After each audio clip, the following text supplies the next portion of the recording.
ओंकारं विंध्यसंयुक्तं ध्यायन्ति योगिनः कामदं मोक्षदं चैव ओंकाराय नमो नमः। नमः शमैसाराय शान्ताय हितस्वभावाय भावाय भवन्तरस्य वन्दित सर्वसिद्धे ध्रुवं अचलमरूपं वन्दते भोक्षामि समय पाहुडमिणम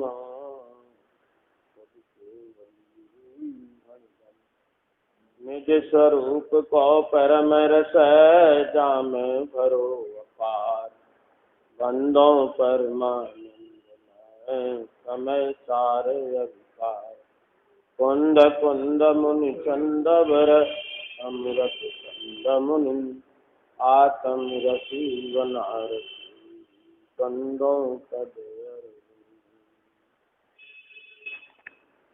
श्रीमद् भगवत कुंद कुंदाचार्य देव द्वारा रचित समय सारथी परमागम की 50 से 55 गाथा की टीका के उपरांत आचार्य अमृतचंद्र देव ने कलश नंबर 37 में लिखा है वर्णाद्यावा राग मोहादयोवा भिन्ना भावा सर्व एवांश कुंता ते नैवान्तस्तत्तुते पश्यतो नो द्रष्टास्योर्द्रष्टमेकं परं स्यात्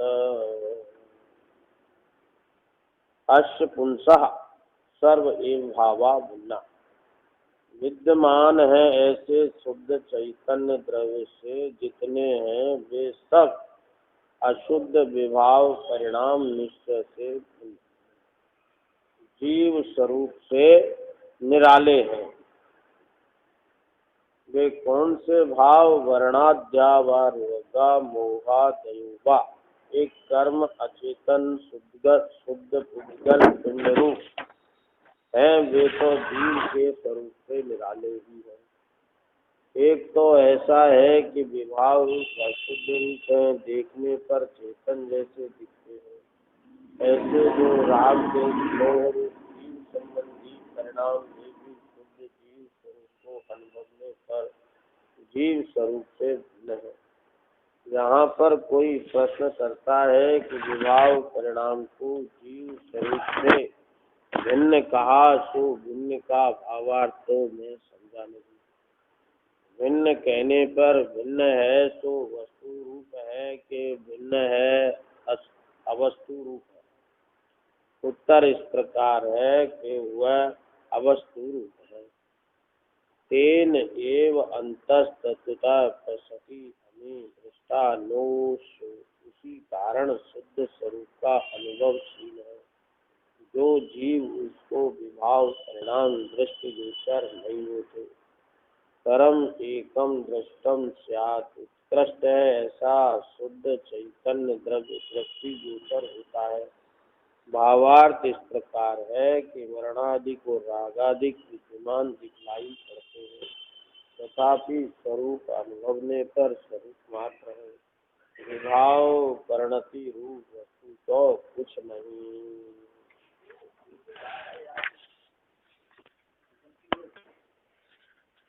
अब यहाँ कलश टीका में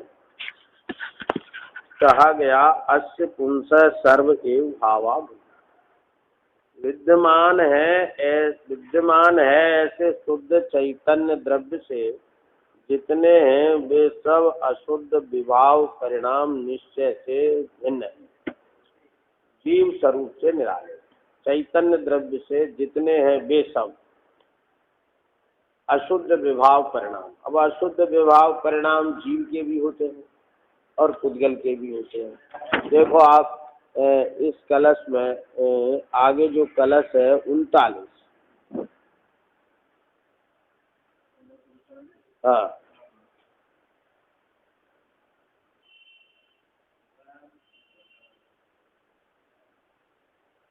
इसमें लिखा है निश्चय से विद्यमान गुणस्थान मार्गणा स्थान द्रव्य कर्म भाव कर्म नो कर्म इत्यादि जितनी अशुद्ध पर्याय हैं वे समस्त ही अकेले पुद्गल द्रव्य का कार्य अर्थात पुद्गल द्रव्य का चित्राम जैसा है, ऐसा भो जीव निसंदेह रूप से जान। अब देखो इसमें क्या कहा है, समझ गए ना। निश्चय से विद्यमान गुणस्थान मार्गणा स्थान, अब इसमें द्रव्य कर्म भी दिया है, तो द्रव्य कर्म तो क्लियर ही है ना पुद्गल का, नो कर्म भी क्लियर है पुद्गल का, क्या समझ में आया। इत्यादि जितनी अशुद्ध पर्याय, तो अशुद्ध पर्याय कहने से ये पुद्गल की पर्याय हुई ना। वे समस्त ही अकेले पुद्गल द्रव्य का कार्य अर्थात पुद्गल द्रव्य का चित्राम जैसा है, ऐसा भो जीव निसंदेह रूप से जाने। क्या समझ में। उस कारण से शरीर आदि सामग्री जिस पुद्गल द्रव्य से हुई है वही पुद्गल द्रव्य है, निश्चय से वही है, आत्मा अजीव द्रव्य रूप नहीं हुआ। देखो इसमें क्लियर है कि नहीं। विद्यमान है ऐसे शुद्ध चैतन्य द्रव्य से जितने हैं वे सब अशुद्ध विभाव करना। चैतन्य द्रव्य स्वभाव से भिन्न जितने भी भाव हैं जीव के अथवा पुद्गल, वे सब अशुद्ध विभाव परिणाम निश्चय से भिन्न। जीव स्वरूप से निराले, जीव के स्वरूप से स्वभाव से निराले वे कौन से भाव हैं। वर्णाद्या व राग मोहादयुवा, एक कर्म अचेतन शुद्ध पुद्गल पिंड रूप है, वे तो जीव के स्वरूप से निराले हैं। क्या समझिए। एक तो ऐसा है कि विभाव रूप अशुद्ध रूप है, देखने पर चेतन जैसे दिखते हैं, ऐसे जो राग देश मोह रूप जीव संबंधी परिणाम। क्या समझ में। वे भी चेतन जैसे दिखते हैं पर उनमें चैतन्य स्वभाव नहीं है, ऐसे जो राग देश मोह रूप जीव संबंधी परिणाम वे भी शुद्ध जीव स्वरूप को अनुभवने पर जीव स्वरूप से भिन्न है। क्या समझ में।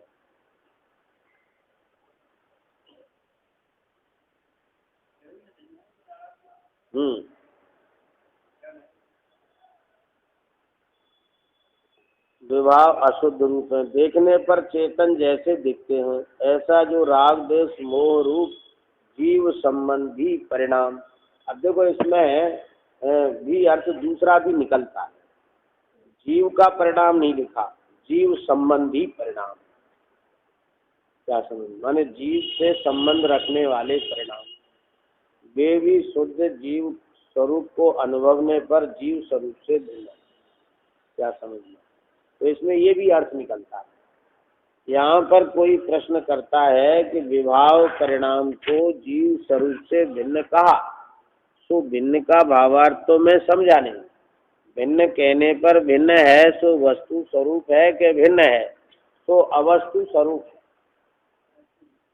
अवस्तु स्वरूप है, उत्तर इस प्रकार है कि वह के अवस्तु स्वरूप है।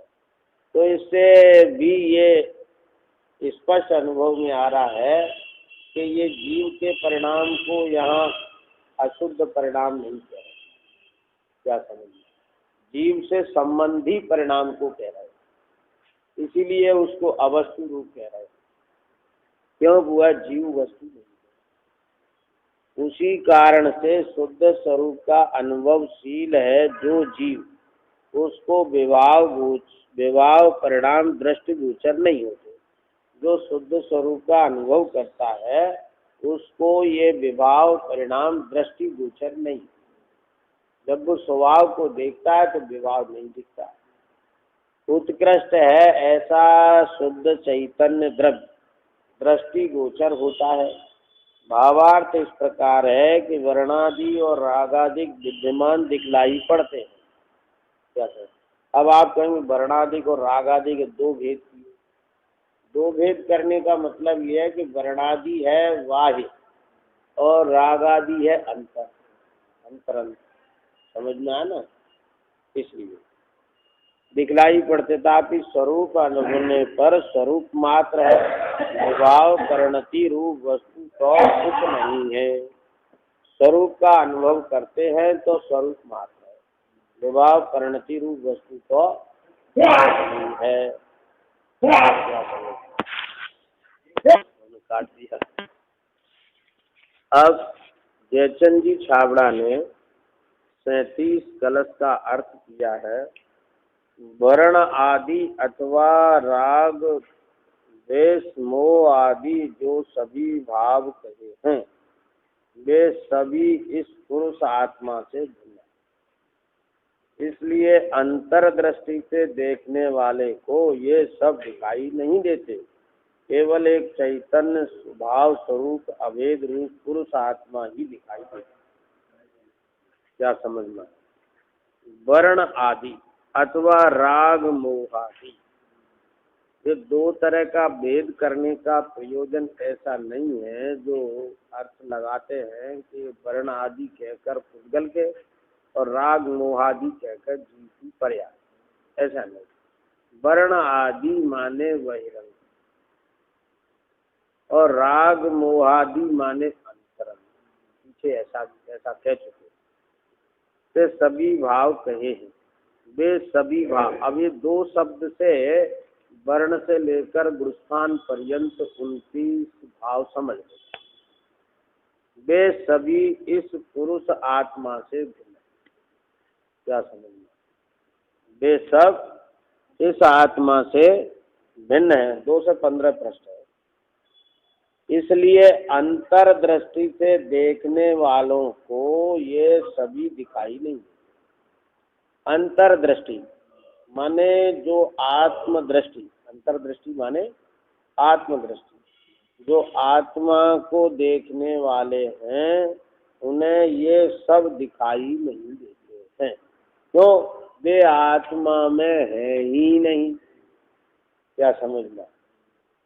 दिखाई तो उनको देते हैं जो आत्मा से बाहर देखते हैं। जो मात्र आत्मा को देखते हैं तो उन्हें ये सब दिखाई नहीं देते। केवल एक चैतन्य भाव स्वरूप अभेद रूप पुरुष आत्मा ही दिखाई देता है।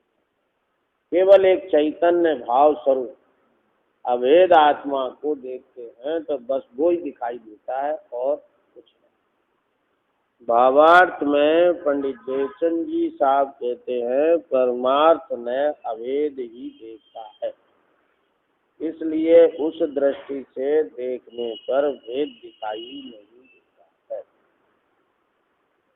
नहीं देता। उस नय की दृष्टि में तो चैतन्य मात्र पुरुष आत्मा ही दिखाई देता है।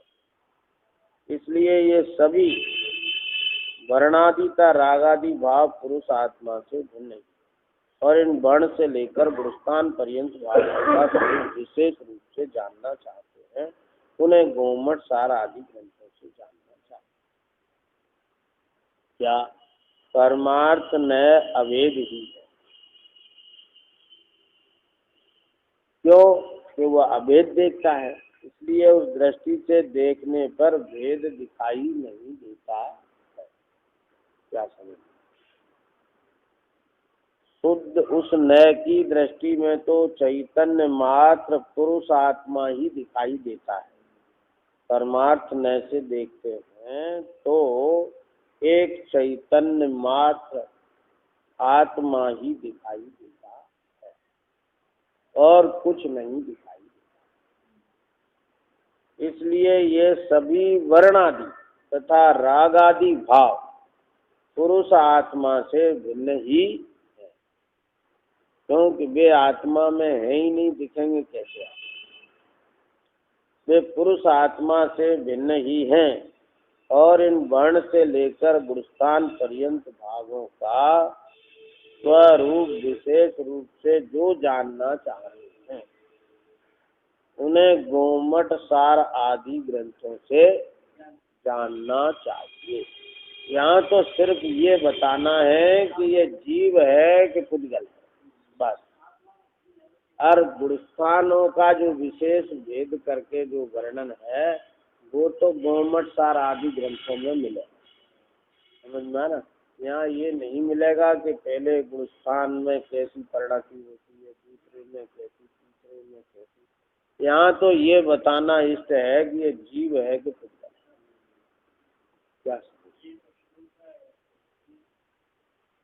ठीक इस प्रकार 37 कलश की चर्चा हुई।